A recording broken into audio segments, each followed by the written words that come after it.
सुप्रभात प्यारे बच्चों, हिंदी की कक्षा में आपका स्वागत है। बच्चों, मैं आपकी अनु सिंह मैम हूँ।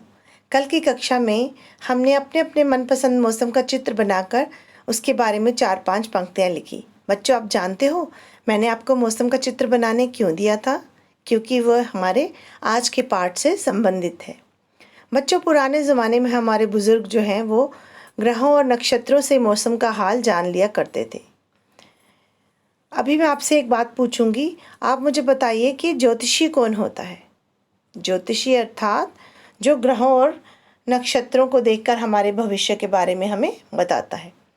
यानी जो बातें भविष्य में होने वाली हैं उनका अनुमान लगाकर बता देता है कि यदि कोई अनहोनी घटना होने वाली है तो वह हमें चेतावनी दे देता है ताकि हम कुछ सावधानियां बरतकर उस अनहोनी घटना से बच सकें। बच्चों, कभी कभी आपने देखा होगा कि घर की मुंडेर पर जब कौवा बोलता है तो हमारे घर के बड़े बूढ़े बोलते हैं कि आज घर में कोई मेहमान आने वाला है। उसी प्रकार यदि कोई कुत्ता या बिल्ली घर के आसपास रोता हुआ सुनाई देता है तो उसको भी भगाने के लिए बोला जाता है कि इसको जल्दी से भगाओ, ये कोई अनहोनी घटना की सूचना देगा। इसी तरह जब समुद्र में तूफान या सुनामी जैसी स्थिति पैदा होने होती है तो मछलियां भी उसको भांपकर समुद्र की गहराई में जाकर छिप जाती हैं। तो बच्चों, पशु पक्षी जो हैं वो अपने व्यवहार से हमें प्राकृतिक संकट आने का संकेत दे दिया करते हैं।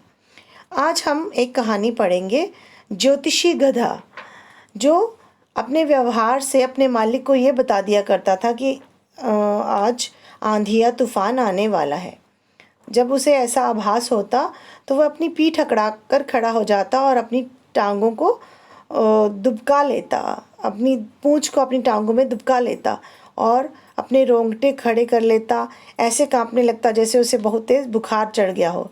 तो उसके इस व्यवहार से उसके मालिक को पता चल जाता कि आज आंधी या तूफान आने वाला है।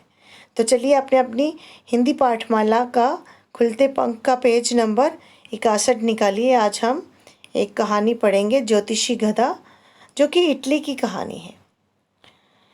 बहुत समय पहले इटली में अल्फांसो नाम का एक व्यक्ति रहता था। वह एक प्रसिद्ध ज्योतिषी था। उसकी बताई हुई बातें अक्सर सच हो जाती थी, इसलिए दूर दूर तक लोग उसे जानने लगे थे।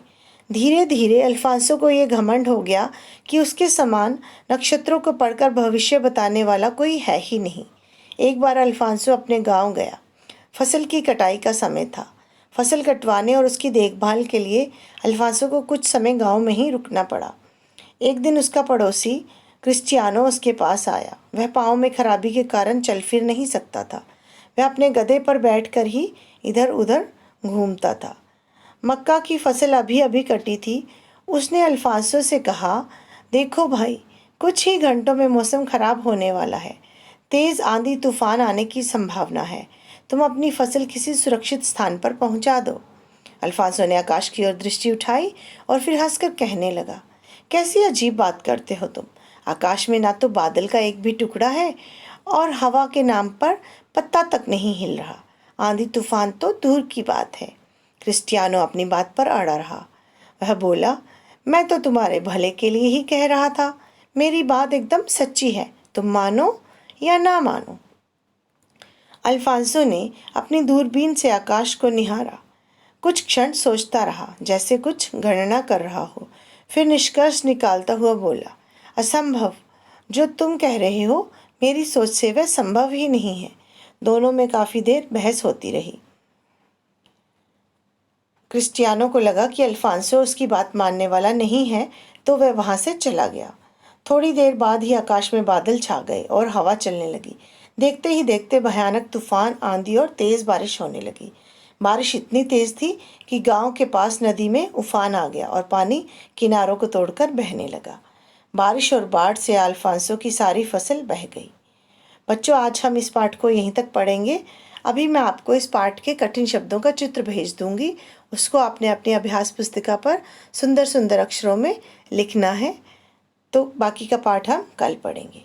धन्यवाद बच्चों।